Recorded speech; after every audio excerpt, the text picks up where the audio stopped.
우리 성도들과 더불어서 이렇게 2019년 추계 특별 새벽기도회 7일째 시간을 가지게 됨을 감사합니다. 여러분 어제 또 주일 성수하느라고 아침부터 늦은 시간까지 수고하고 애쓰고 또 주님 앞에 예배드리고 또 은혜를 나누게 돼서 감사하게 생각을 합니다. 그래도 어제 새벽기도 하루 쉬었더니 좀 힘이 나시죠?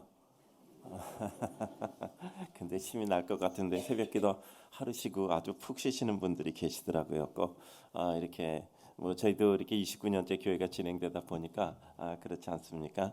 전에는 그 옛날 그 이렇게 자료들을 쭉 보면 특별 새벽기도를 40일씩 했어요. 그때는 뭐 그런 교회들도 좀 있었잖아요. 그런데 요즘 이렇게 열을 줄였는데 집중해서 기도하자 해서 열을 줄였는데 우리 여기 계신 분들은 마지막 날까지 하나님 앞에 끝까지 기도하시기를 주님의 이름으로 축복합니다. 제가 목회를 20년 하고 딱 한 가지 생각하는 게 있었어요. 사람들이 그런 말 많이 물어보잖아요. 목회가 뭐라고 생각하는가 이런 말 많이 물어본다고. 근데 나는 20년을 목회하고 나서 드는 생각은 딱 한 가지더라고. 목회라고 생각하면 졸린 것밖에 없더라고. 맨날 졸린 거야. 맨날 졸린 거야. 그러니까 생각나는 게 졸린 것밖에 없더라고. 뭐 이리저리 그냥 뭐 하여간 계속 좋은 것 같아. 그러니까 제가 여기서 교회에서 차를 타면 당연히 제가 운전을 안 해서 톨게이트를 못 봤어요. 톨게이트를 구경한 적이 없어. 그 전에 임해촌만 가면 다 자는 것 같아.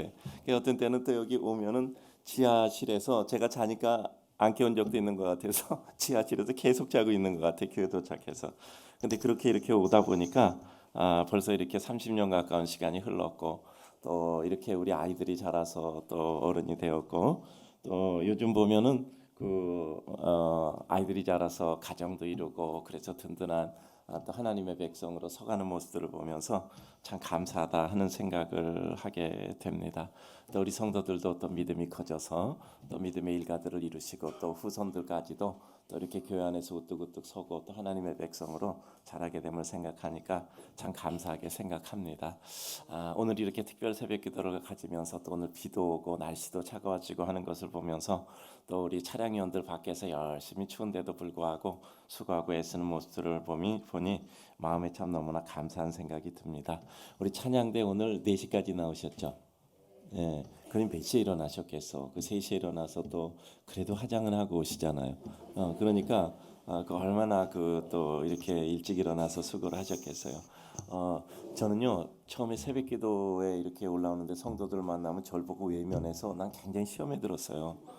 근데 새벽기도에는 이렇게 얼굴을 자세히 보면 안 되는 거더라고. 그래서 저도 나중에 그 비밀을 깨닫고 제가 이제 그 시험에서 벗어났는데 우리가 살다 보면 서로가 또 이해하는 이런 시간들이 있게 되지 않습니까? 이렇게 해서 또 우리의 삶의 시간들이 흘러가고 하나님 나라 가는 거룩과 영광의 시기가 우리들에게 또 있으리라고 생각을 합니다. 저는 요즘도 그 우리 아이들이 교회에서 이렇게 크는 거 보면 너무 감사해요. 지난 토요일 보니까 우리 아이들이 굉장히 많이 왔죠. 제가 보니까 매년 아이들이 더 오는 것 같아요. 그 아이들 데리고 품에 안고 또 아이들 걸려서 또 꾸벅거리는 애들 데리고 와서 기도하는 우리 부모님들 또 아이들을 보면 하나님 나라가 그들 안에 있다라는 생각을 하게 됩니다. 여기 계신 모든 성도님들에게 하나님의 영광이 나타나실 줄로 믿습니다. 자, 오늘은 7번째 시간으로 느헤미야와 관련된 이와 같은 성도들의 삶에 대해서 생각을 해보고자 합니다. 느헤미야는 문학적으로 따지면 굉장히 구성이 탄탄해요. 그러니까 처음부터 끝까지 굉장히 탄탄한 구성을 가지고 있습니다. 그러니까 시작부터 시작해서 중간에 이루어지는 내용, 또 그 다음에 맨 마지막에 이루어지는 귀결 이와 같은 것들이 굉장히 탄탄한 구성을 가지고 있습니다.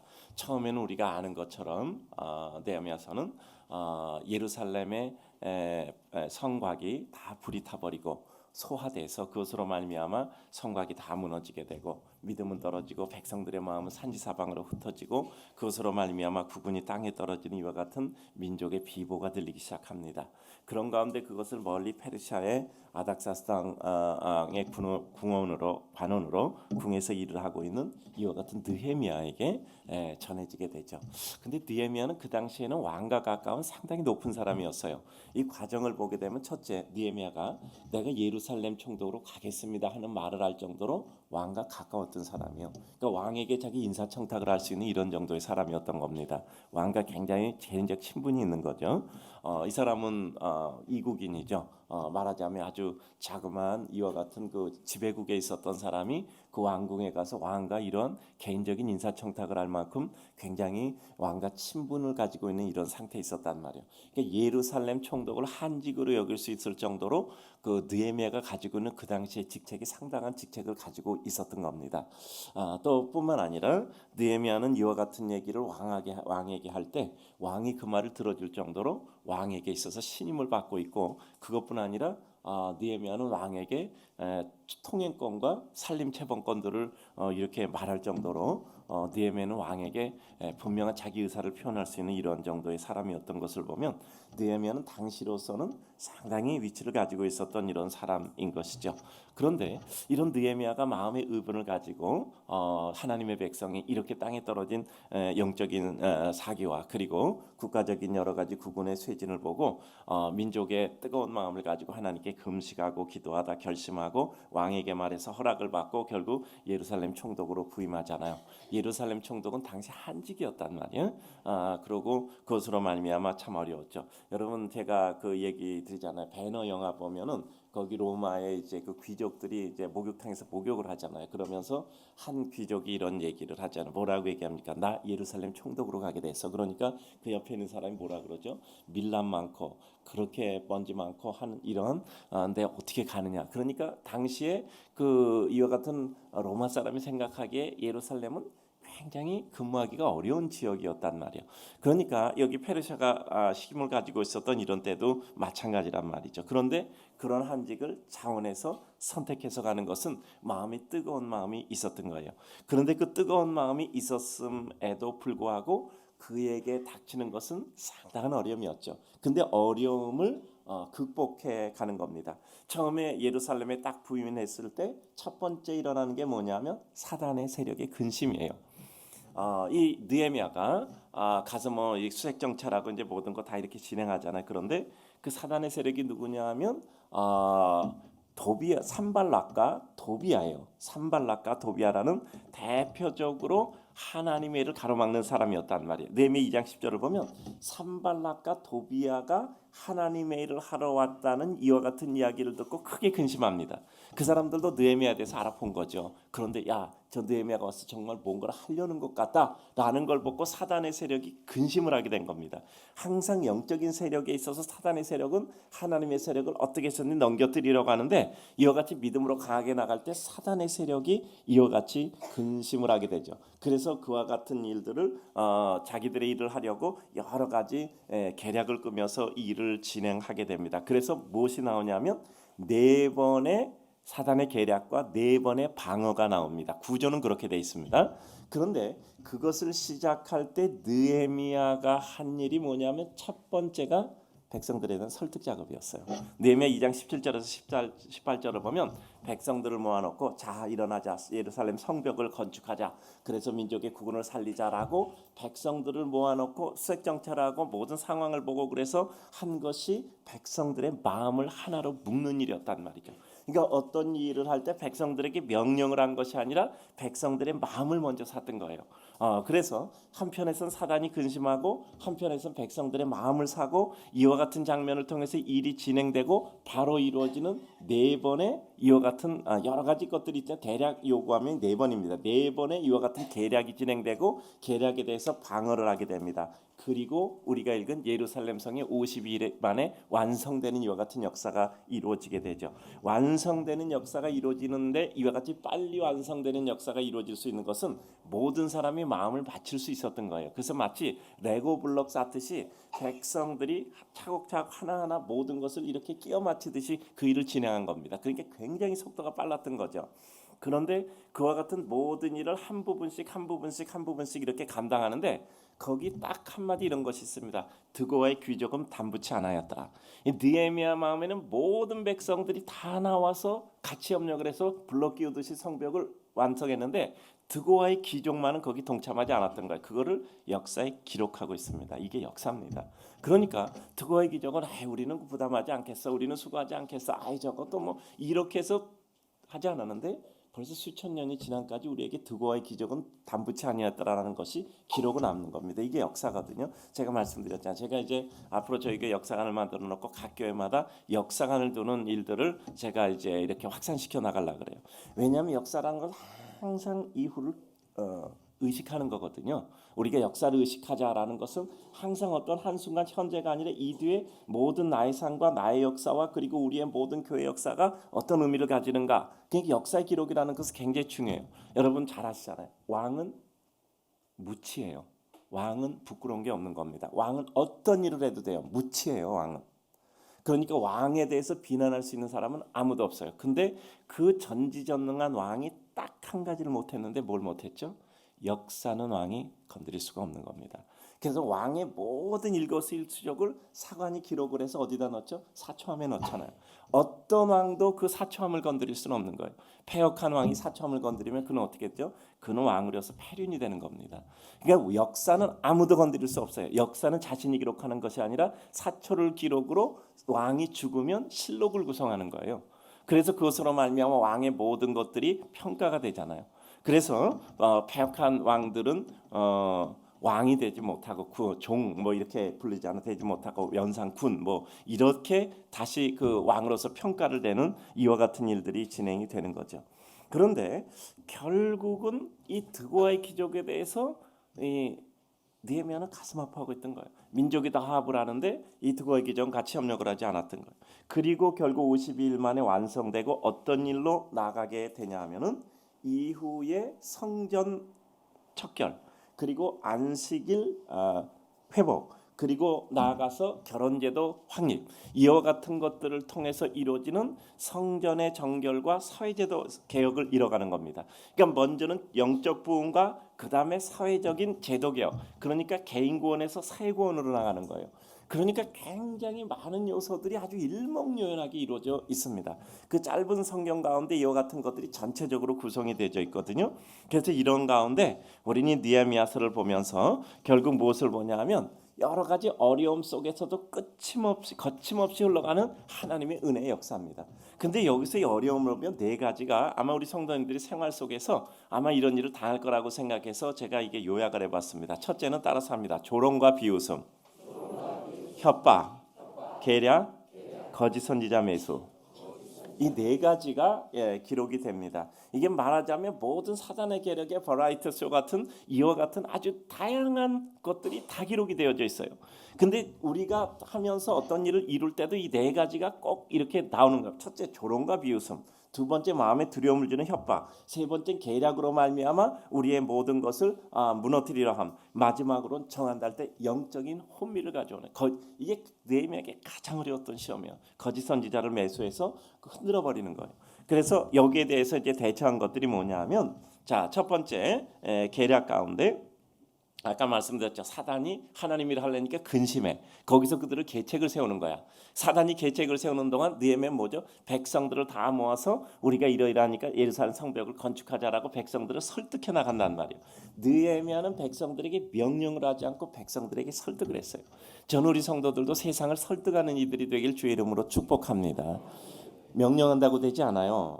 설득을 해서 그 마음이 움직여야 되거든요. 설득의 가장 중요한 것은 설득은 그 사람 마음을 바꾸는 게 아닙니다. 내 진실을 보여주고 그가 판단할 수 있도록 기회를 제공해 주는 거예요. 그가 진실을 확보해서 그것을 믿어주면 같이 갈 수 있는 거고요. 그가 진실을 인정하지 않으면 그는 같이 가기가 상당히 어려운 거죠. 내가 그에게 인정을 받지 못했으니까. 근데 내가 억지로 그의 마음을 바꿔놓으면 어떻게 되죠? 돌아가서 생각 또 바꾸는 겁니다. 거기서 얘 이렇게 하겠습니다. 그게 전부가 아니라니까. 집에가 돌아가서 밤에 잘 때 아이고 내가 그때 잘못 약속해서 생각하면 그건 다 끝이에요. 우리들이 어떤 확고한 약속이라는 것은 그 마음의 결심이라는 것은 그 당시 입에서 얘기하는 게 아니라 돌아가서 다시 생각해도 번복하지 않은 겁니다. 여기서 노라고 얘기해도 돌아가 생각하니까 내가 그게 아닌데 라고 생각하고 마음을 바꾸는 거예요. 그러니까 내 눈앞에서 어떤 일이 이루어졌다고 그것에 당장 낙심해도 안 되고요. 그것에 당장 교만해도 안 됩니다. 모든 일은 끝까지 갈 수 있는 것이 가장 중요한 것이지요. 그래서 이와 같이 설득이 이루어져야 돼요. 설득에 있어서 가장 중요한 것은 진실입니다.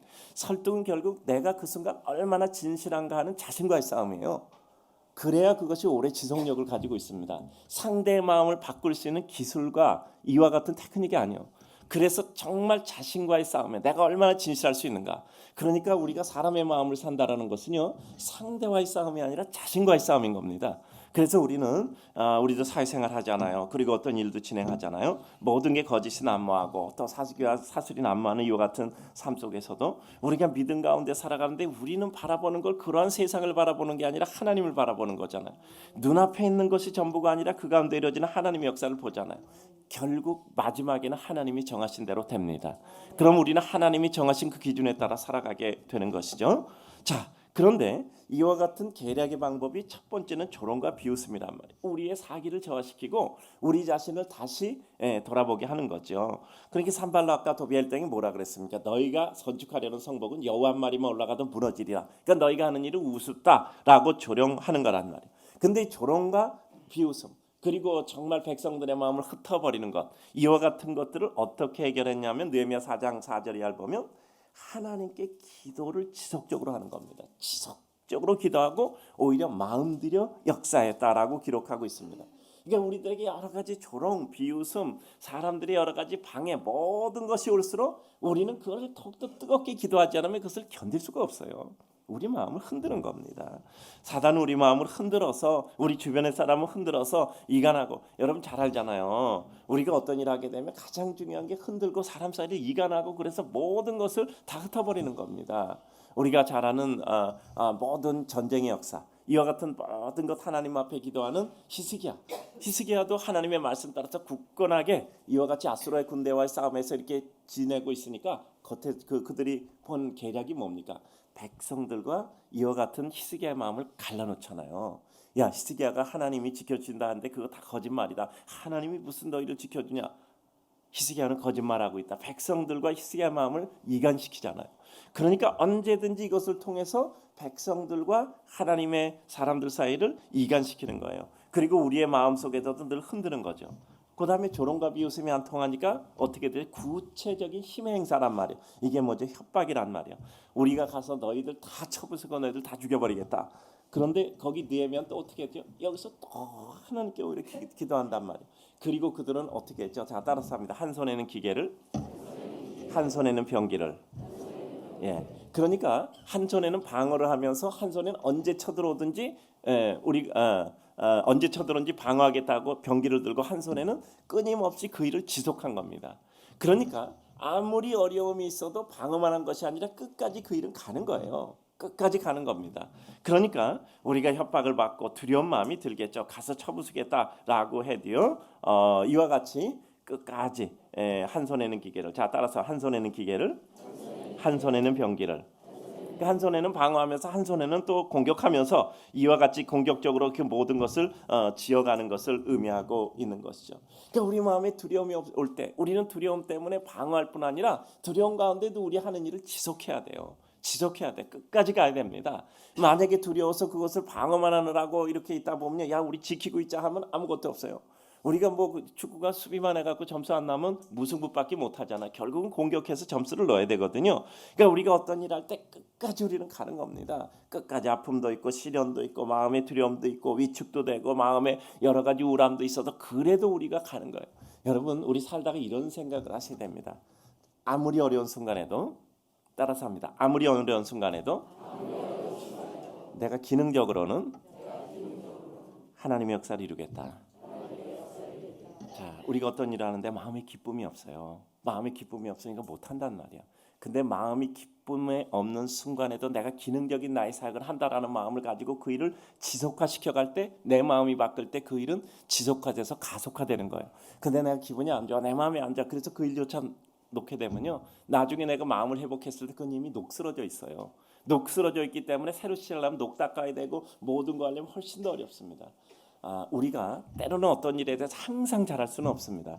그러나 아무리 최악의 상황에도 우리가 기능적인 최선의 역사는 끝까지 이루고 있어야 돼요.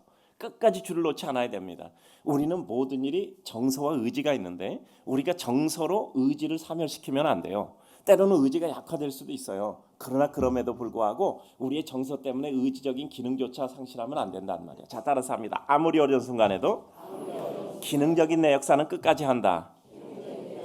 예, 그러다 보면요 다시 좋은 때가 옵니다. 다시 마음이 바뀌고 세상이 바뀌고 다시 모든 것이 바뀔 때가 있어요. 늘 말씀드리잖아요. 우리 모든 일이 결정된 것 동굴 안에 갇혀 있을 때예요. 그때 모든 일이 결정됩니다. 동굴 안에 갇혀 있을 때, 정말 괴로울 때, 터널 안에 있을 때 우리가 어려움 가운데 포기하게 되면요 나 망가뜨리고 보면 늘 말씀드리잖아요. 자, 따라서 합니다. 망할 때 잘 망합시다. 그래야 다시 시작할 수 있습니다. 망할 때 나 다 망가져 버리면요 망할 때 끝장이에요. 나중에 기회 다시 와도 끝장이에요. 인생 단막극이 아니라고 늘 말씀드리잖아요. 반드시 그게 전부는 아닙니다. 반드시 다음에 기회가 있어요. 그때를 생각해서 우리는 하나님 앞에 반드시 하나님의 때를 다시 기대해야 돼요. 그래서 한 손에는 기계를 들고 한 손에는 병기를 들고 아무리 협박을 받아도 아무리 어려워도 아무리 망가져도 그래도 끝끝내 그 일을 진행하는 게 이게 뭐죠? 따라서 합니다. 끝까지. 좋아도 끝까지. 싫어도 끝까지, 잘해도 끝까지, 못해도 끝까지, 기뻐도 끝까지, 가슴 아파도 끝까지 하고 있는 거예요. 그러다 보면 결국 그것이 하나님의 은혜를 이루는 겁니다. 여러분 줄이 있어요. 중간에 끊어지면 나중에 뭐가 생기죠? 매듭이 생기는 겁니다. 중간에 끊어지면 매듭이 생겨요. 아무리 그 순간이 가늘어도요 끝까지 가다 보면 그것은 긴 끈으로 사용할 수 있게 되는 거예요. 그러니까 결코 중단하지 마세요. 결코 중단하지 마세요. 하나님의 은혜 가운데 끝까지 방어를 하면서도 끝까지 그를 이루는 겁니다. 그 다음에 이 세 번째는 계략이에요. 그래도 안 되니까 어떻게 하죠? 자, 오너 평지로 오라. 우리가 여기서 해박하자. 그러면서 뭘 합니까? 네가 왕에게 반역을 한다. 모반을 한다. 그와 같이 모든 허위 사실을 다 뿌려놓고 그리고 그것으로 말미암아 느헤미야를 압박하는 겁니다. 그러니까 네가 와서 우리하고 협상하자라고 얘기했는데 실은 어떻게 했죠? 느헤미야를 오너 평지로 불러서 암살하려고 하는 겁니다. 그런데 느헤미야는 거기 말려들지 않았어요. 말려들지 않았습니다. 단호히 거절했죠. 단호히 거절했습니다. 자, 따라서 합니다. 믿음의 사람은 예스와 노를 명확히 할 수 있어야 합니다. 노라고 하는 말을 못하는 사람은요 절대 하나님의 일을 할 수가 없습니다. 예스와 노를 정확히 할 수 있어야 돼요. 예스, 노. 하나님의 뜻을 정확히 분명해서 예와 아니요. 이게 우리가 어떤 때는요 정말 이게 인간의 관계나 이런 것 때문에 노라고 얘기 못하면요 저 그거 아니다라고 분명히 의사표현 못하면요 정말 사단에게 발려듭니다. 믿음의 사람은 예스와 노를 분명히 해야 돼요. 예와 아니요를 분명히 해야 됩니다. 여기서 느헤미야는 분명히 아니오라고 얘기했던 겁니다. 그래서 하나님의 은혜 가운데 사단의 시험을 물리칠 수 있었던 겁니다. 하나님이 우리에게 할 때는 우리는 그저 뭐죠? 우리는 나를 부인하고 예 하고 주님 앞에 따르지만 사단이 우리를 흔들 때는 우리 어떻게 되죠? 분명히 단호하게 노라고 얘기하는 겁니다. 하나님의 일과 사단의 일을 분별해야 돼요. 그래서 우리에게 늘 필요한 게 뭐죠? 통찰력, 멀리 볼 수 있는 거. 그다음에 뭐죠? 판단해서 분별하는 분별력이잖아요. 분별력이잖아요. 이 분별력이 없으면 우리는 그것으로 말미암아 침륜되게 되죠. 마지막 네 번째가 뭡니까? 이게 제일 큰 시험이었어요. 이게 그 거짓 선지자 스마야를 매수해서 느헤미야를 흔드는 겁니다. 나중에 우리 믿음을 가지고 흔든다고. 잘못하면 우리 성도 사단이 우리에게 마지막으로 흔드는 게 뭐냐면 교회에서 이와 같이 흔드는 거야. 믿음으로 흔드는 거야. 우리들에게 주변 사람을 통해서 흔드는 거야. 스마야가 이와 같이 딱 두문불출하고 있어요. 그러니까 믿음이 좋은 느헤미야가 어떻게 가서 선지자요, 어찌 이렇게 두문불출하고 계십니까? 어디 아프십니까? 라고 이제 가서 문병을 했답니다. 그랬더니 뭐라고 얘기하냐면 느헤미야, 당신이 죽게 된다. 그러니까 성전에서 피하라. 그러므로 말미암아 거기서 목숨을 부지하라라고 얘기하는. 이거보다 더 큰 시험이 어디 있겠습니까? 이게 선지자가 이와 같이 얘기하는데, 근데 어떻게 됐지? 이 사람은 산발락과 도비아 일당에게 돈으로 매수했다 그랬어요. 그러니까 우리에게 정말 어려운 것이 같은 믿음의 세계 안에서 이렇게 흔들림 당하는 겁니다. 이제까지 성경일에 이와 같이 큰 어려움들이 많이 있죠. 발람도 이와 같이 그가 흔들림 당해서 이와 같이 오히려 이스라엘을 저주하러 가잖아. 그래 하나님께서 막아서 오히려 가서 이스라엘을 축복한 거죠. 그러니까 우리들에게서 정말 정신을 차려야 돼요. 정말 정신을 차려. 이 분별력은 너무나도 중요합니다. 근데 느헤미야는 이거를 어떻게 넘어갔습니까? 여기서 단호하게 그런 얘기합니다. 나 같은 사람이 어찌 거기를 갈 수 있겠습니까? 당시 제사장이 아닌 요즘으로 따지면 그와 같은 느헤미야 같은 사람은 거기 들어갈 수 없는 겁니다. 율법에. 근데 내가 목숨을 부지하고자 거기 들어가서 내 목숨을 유지하면 내가 하나님께 죽지 않습니까? 나는 사람에게 죽는 것보다 하나님께 죽는 것보다는 사람에게 죽겠습니다.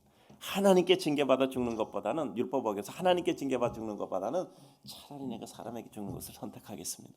그는 믿음과 하나님에 대한 말씀을 지키기 위해서 차라리 자기가 죽는 것보다는 지키기 위해서는 사람에게 죽는 것을 선택하게 했던 거예요. 그게 그를 살리는 길이었던 거예요.